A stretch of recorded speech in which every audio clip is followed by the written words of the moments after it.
Welcome back to Sunrise Daily. Almost feeling like I have from E60E, E60, 40E. I can see what yes, it's a verdict edition Mr. of Amadi, Sunrise Daily. Yeah, but just before you go to Mr. Amadi, let me get this out of the way. We understand that INEC has declared Ondo South Senatorial District inconclusive over allegations of irregularities. There was a lot of focus. People were waiting to see who was going to be declared winner for this particular one. But at the moment, INEC has declared Ondo South Senatorial District inconclusive over allegations of irregularities. That means that, well, we'll have to keep tabs, keep an ear on the ground for INEC to know when will this be concluded. So, who knows? That's one of the challenges facing all of this. Yes. Well, I guess well, it also perhaps underscores the question that I would like to ask Mr. Amadi. The sheer magnitude of this election, considering the number of political parties, the number of contestants, the number of registered voters, is really, really something this time around. Could that have played any role? Could that be playing any role in the speed at which we are getting these results, coupled with what we just heard? Of course it is playing a major role.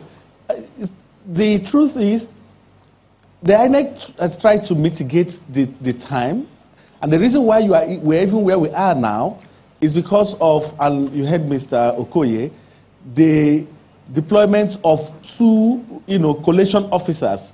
Before it used to be one collation officer per, but now it's two, to just make it a little bit faster.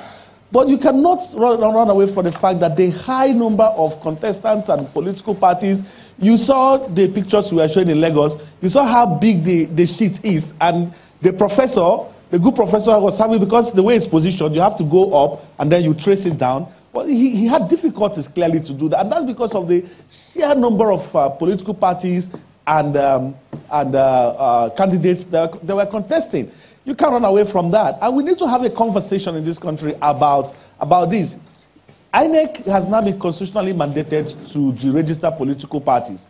Even if INEC deregisters the entire 91 political parties right now, I tell you, there are about 105 political parties that are just waiting for the elections to be over for them to apply, for them to cross the, mandate to become political parties. It has been so, the process has been so weakened that the INEC cannot even do anything about it. Once you make your application, meet the requirements, and even if INEC refuses to do anything, 30 days after the law, the court says 30 days after you're a political party. That is how weak the laws are. So whether we are going to sit down and maybe perhaps have a conversation on what it takes to be on the ballot. You can be a political party, but to be on the ballot, what does it take to be on the ballot? That conversation needs to be had, because it is inflicting not only time constraints, wastage of time, resources, and then some of these people they declare they want to run elections, and then 2 days elections, they tell you they are withdrawing when their names are already on the ballot. But Mr. Amadi, who pays for this cost? What do you think that these political parties look for? I mean, if you have that much waiting to be registered, where people are already complaining, that you can't have 91 political parties, and then you have more than the registered parties even waiting to be registered. What do you think that they want? It is simple. The answer is simple. That there are genuine popular movements that have transmuted to becoming political parties. They are genuine popular, and that was the intendment. That was Chief Gani Fawemi's intendment when he approached the court for interpretation on what it means to become a political party. I've heard commentators say this is Gani Fawemi's fault. No, Gani Fawemi actually was asking that popular movements, that have lots of membership cutting across, should be allowed to become political parties. But now, of course, trust politicians, the opportunities, they saw the lacuna within that, and then they jumped into it. They are now becoming political parties, mainly as vehicles to negotiate with the so-called more established parties. So you are seeing situations where you hear a coalition of so many, what I call portfolio parties, saying that the opposition aligned to a particular party, and a few days ago you see so many candidates aligned saying that they have stepped down for this party. These are negotiation tools. Some of them, after the elections, go to get some patronages from whoever wins in the election. It is not a process that started today.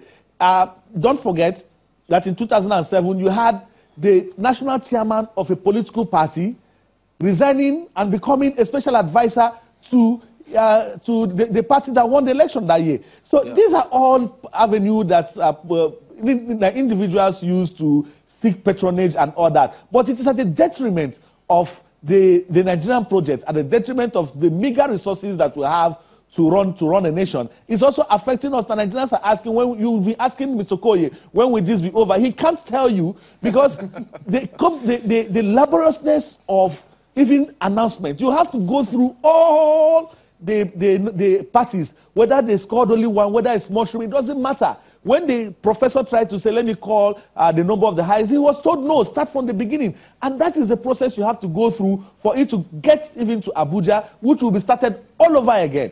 I don't see us finishing this process today with the kind of things we have. And that is why we need to have that conversation of what it will take for a political party to be on the ballot. Clearly, it has become, we are now looking at the political economy of setting up a political party, and not the ideology, which is supposed to be the driving force behind setting up political parties. It has now become a going concern, a business concern, if you want to have it that way. Well, Mr. Vincent, I mean, at this rate, who knows? I hope you're not going to register a political party. Yourself, be thinking about it. Because now we're going to have, going by what Mr. Madia just said, that means if all given, we are going to have about 200 parties. Goodness. An enormous, Right enormous now, I'm strain. trying to imagine what the ballot paper will look like. Enormous strain on the economy, enormous strain on the process, the logistics. And but that's what the law allows. Do we blame the law on this one now? Really, and I like what everybody's saying. There has to be a renegotiation of the narrative of election in this country. Well, I thought at some point we were heading towards a two-party system, and then all of a sudden we're having 105 extra ones waiting to register. But even America, it's not as if we have only the Republicans. Major ones. They are the major ones. So just like we have in Nigeria, the PDP and the APC, but you know there are a lot of other parties. It's just that probably the sanity has prevailed that people align easily with themselves when they see that it's more for the same purpose than a splinter. Purpose. Yeah. Purpose, ideology, or interests. In Nigeria it's about interest. Okay, because, and then probably interest will also inform the purpose to an extent. Does it inform the ideology as well? But I don't think that, because seriously, even in Nigeria, I don't think that we have any basic ideological difference among the two main parties here. I mean, what do you think informs that? Probably the interest and the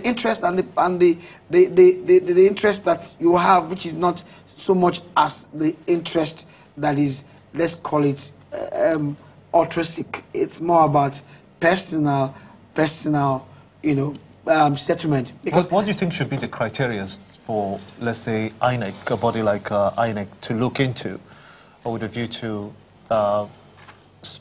defining what you must meet in terms of criteria to become a political party? Gimba, that would be an ideal situation, because right now the law does not permit INEC to have that discretion, because the law is that once you apply and once you come together as a political body or a pressure group or organization, the law says that INEC must register you. So far you have met the criteria. So the law should change. So probably that's one part of the narrative that you said we should have to renegotiate. But one of the issues, I mean, if going by the suggestion that Mr. Amadi has made, if we have to have this conversation, then we need a process. One of the issues we've always had is if we're going to have a solution, we need to find out how we're going to get that solution.